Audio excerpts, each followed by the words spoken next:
the scandals, the legacy, the empire Vince McMahon built, then walked away from.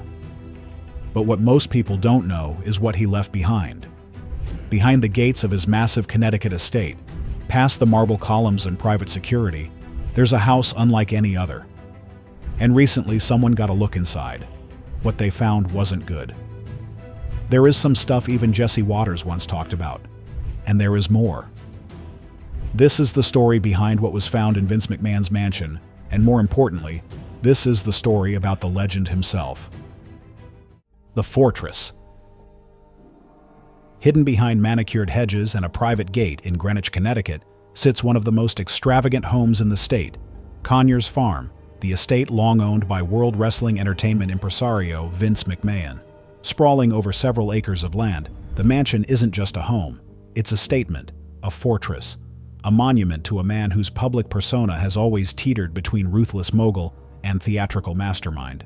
The estate, nestled in one of the wealthiest neighborhoods in America, is less a place of rest and more a curated museum of power, obsession, and legacy.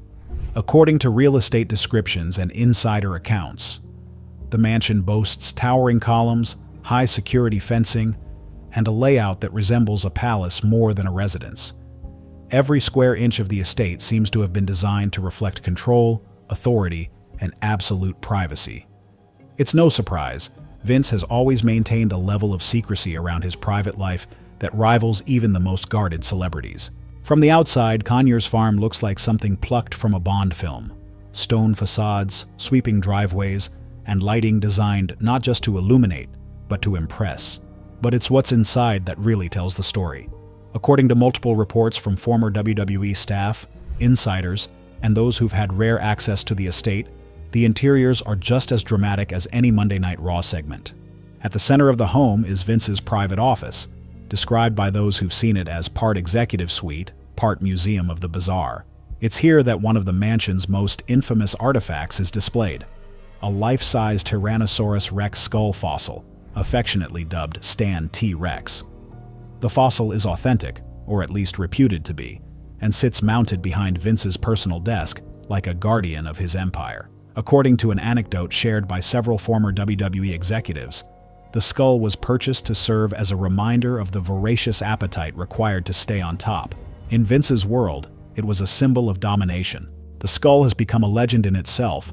Some insiders say it was custom mounted on a rotating base, so that it could be positioned to face guests during meetings, its toothy grin looming just over their shoulders. Others suggest it was placed specifically to appear in the background of any video call or interview shot from the office. A not-so-subtle nod to Vince's belief in spectacle over subtlety.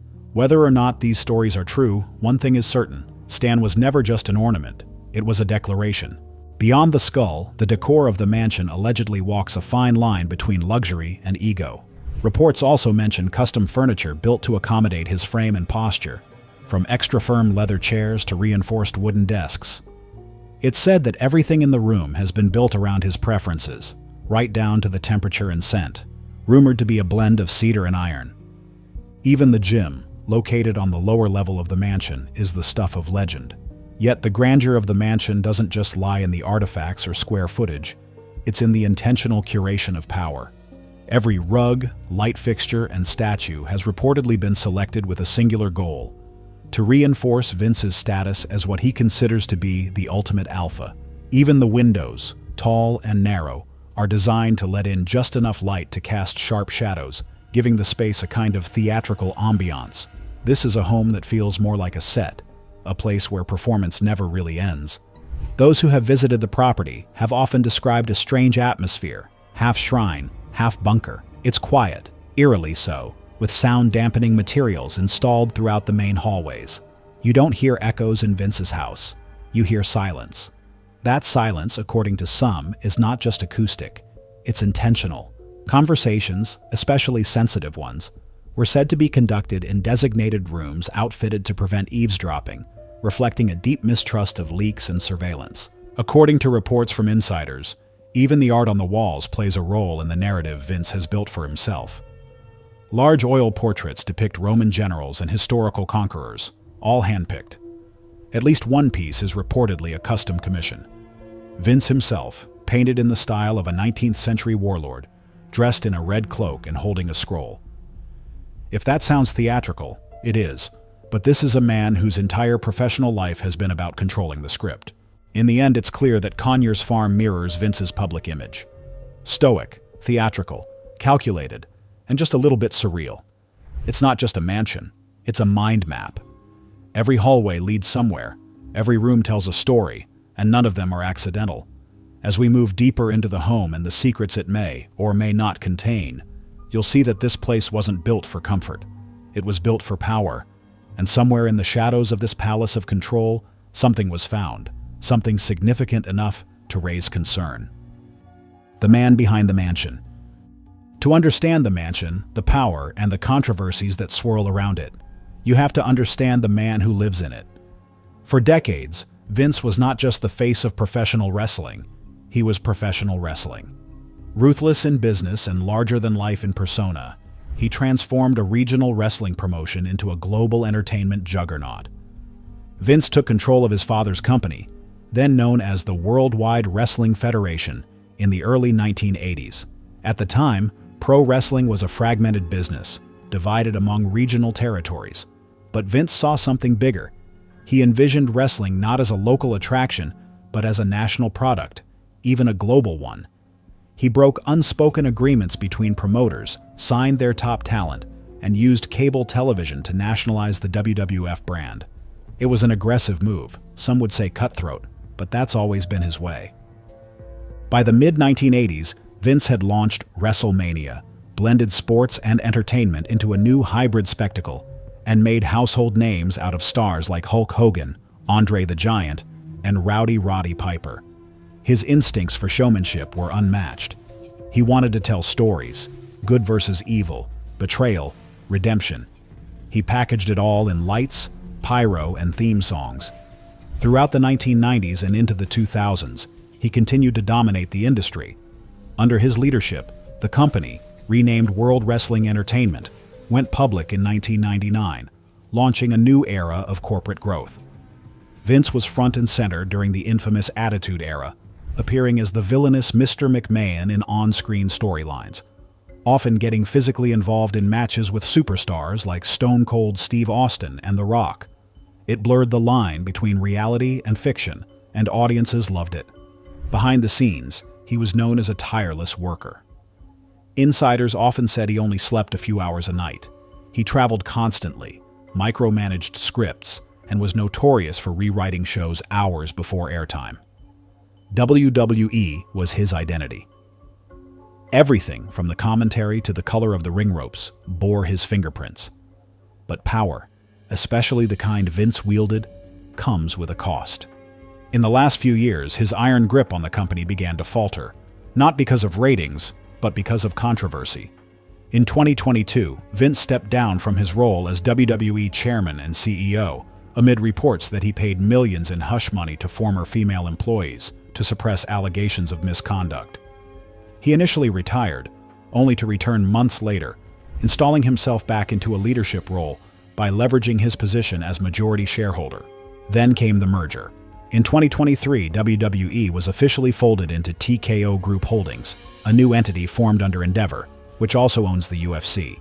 Vince was appointed executive chairman, but it was clear to many that his role was more symbolic than operational. Still, he remained a powerful figure, one whose shadow loomed over every corporate decision. In January 2024, amid escalating legal scrutiny, Vince formally resigned from TKO Group Holdings. His departure came as federal investigators looked into allegations that he had engaged in misconduct and attempted to cover it up using company resources. These were serious claims, not just about personal behavior, but about corporate ethics and governance. Then, in February 2025, the Department of Justice officially dropped its criminal probe. No charges were filed. According to reports from the New York Post and other outlets, prosecutors concluded there was insufficient evidence to proceed.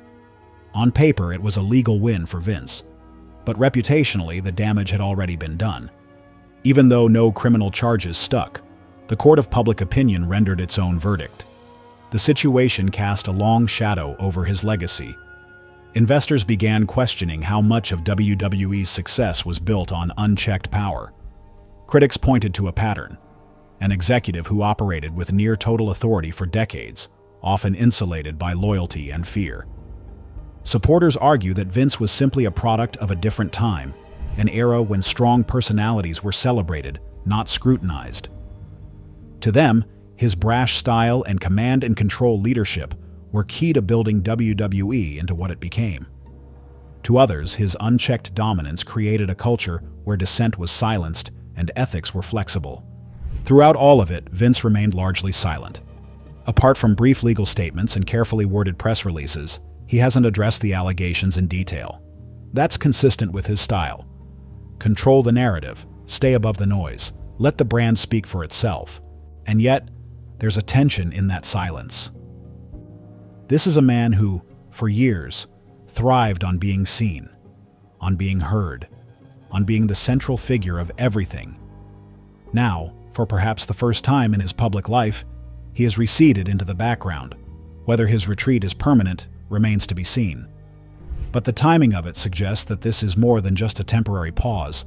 It's a turning point, and there is more. The revelation.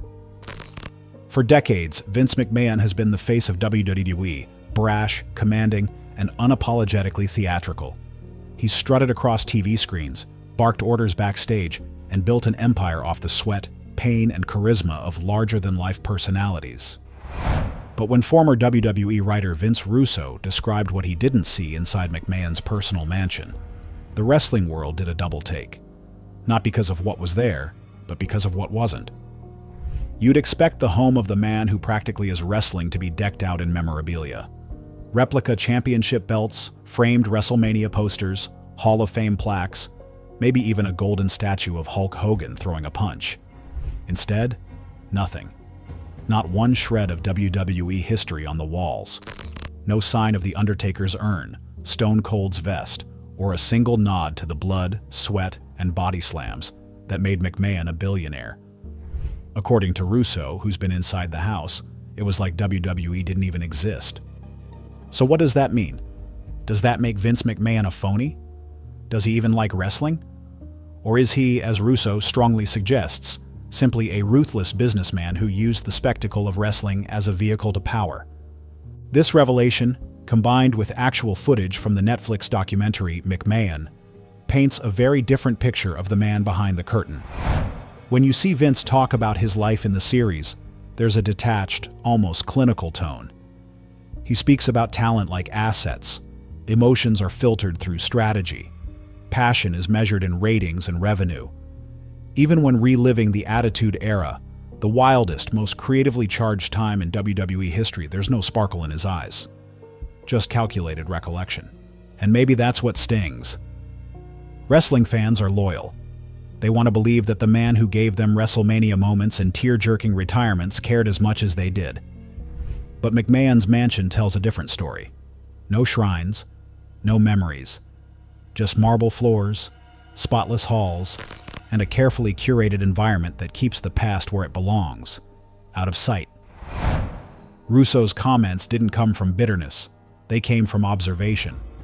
He was once one of McMahon's right-hand creatives, helping shape iconic storylines that pushed WWE to new heights.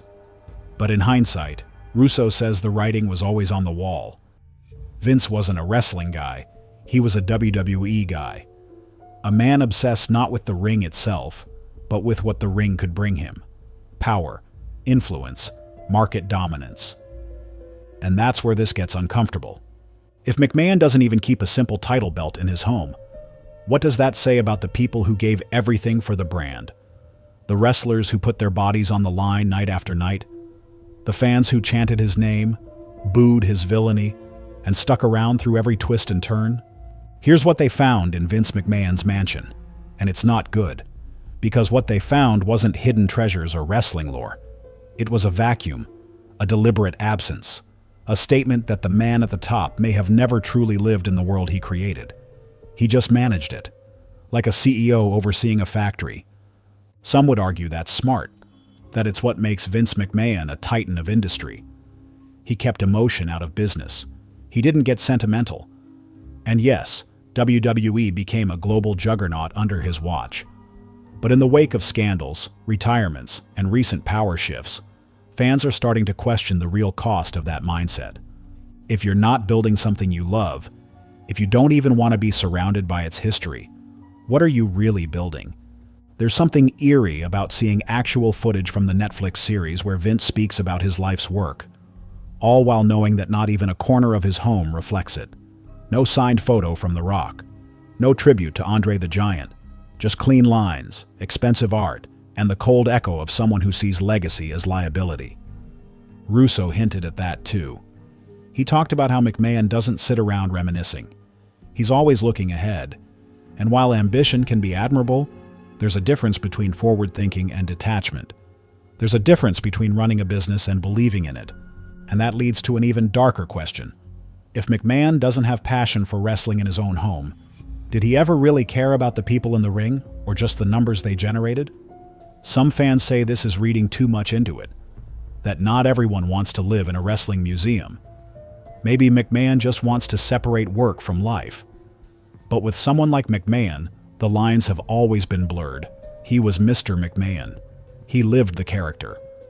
So why erase the evidence at home? Even his critics agree, McMahon is complicated, brilliant but brutal, visionary but cold.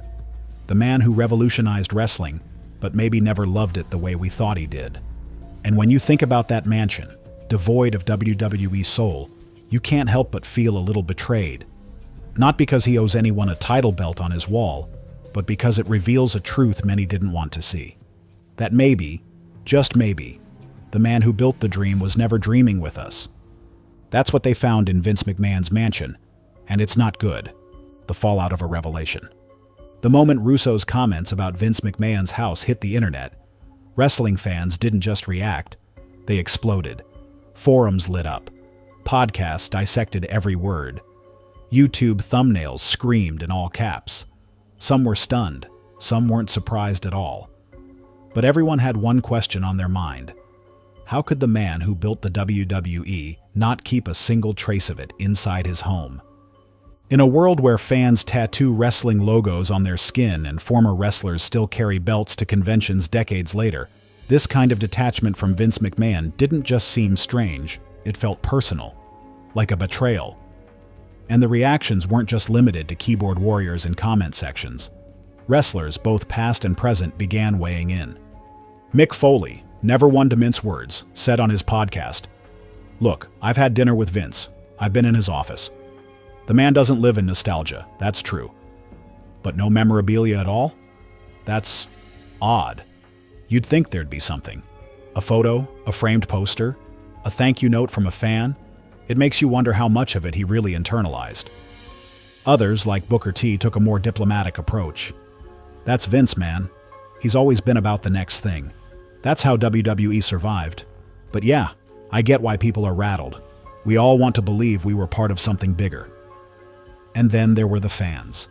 The ones who never missed a Monday Night Raw, who stuck with the product through every heel turn, bad booking decision, and creative drought.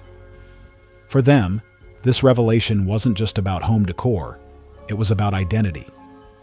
They saw themselves as part of the WWE story. They bought into the mythos that McMahon lived and breathed this business, that he loved it, that he loved them. To find out he might have simply been managing it like a hedge fund was a gut punch.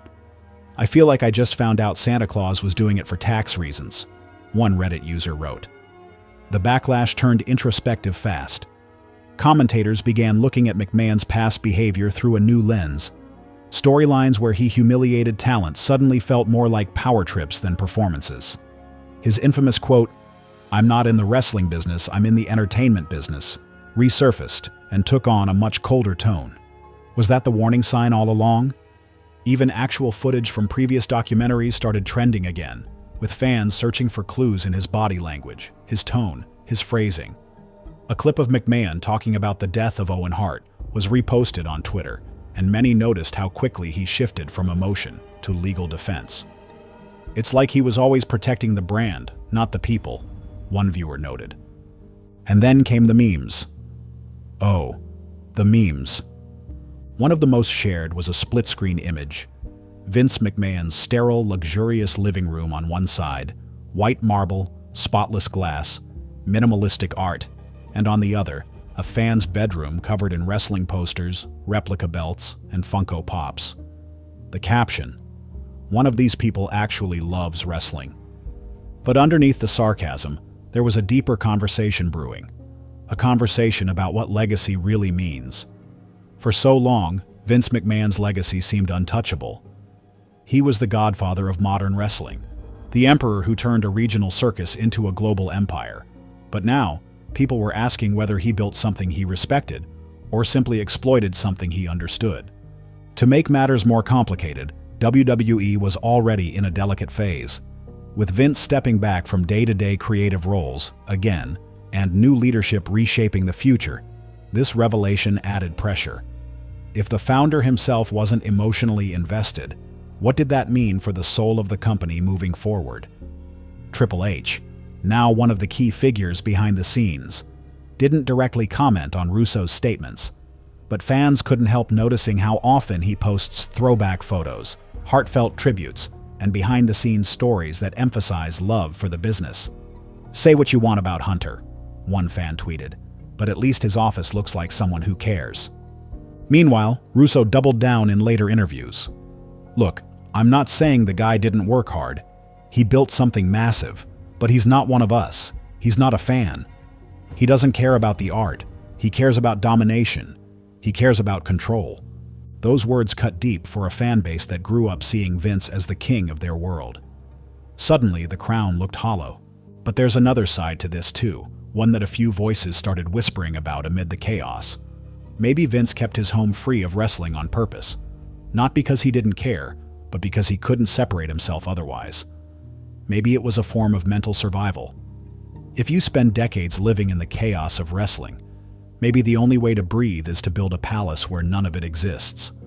It's a theory that gained traction in wellness circles. Detachment isn't always apathy, a mental health expert said on a YouTube breakdown. For high-functioning individuals in high-stress industries, physical separation from their work can be a form of self-preservation. But even if that's true, it still leaves a bitter taste. Because to the people who gave their lives to WWE, whether in the ring or in the crowd, they wanted to believe it meant something more. That the boss who created the magic at least felt a little of it himself. And maybe, in the end, that's the heartbreak. Not that Vince McMahon was a villain, not that he didn't love the fans, but that he never saw any of this as magic. He saw it as machinery. And while the machine worked, while it roared and grew and made stars and headlines, it did so under the hand of a man who kept its heart locked out of sight. So what now? Some fans have vowed to let go of the illusion. Others are doubling down, saying the product was always bigger than one man. But the conversation has shifted permanently. Vince McMahon's legacy isn't just about chair shots and corporate takeovers anymore. It's also about the silence of his hallways, the blankness of his walls, and the strange chill that lingers when you realize the god of wrestling may have never built a temple at all, just a fortress, clean, controlled, and completely untouched by the world that made him. And that realization? That's something the wrestling world may never unsee. But what do you think about all of this? Let us know in the comments. Thanks for watching.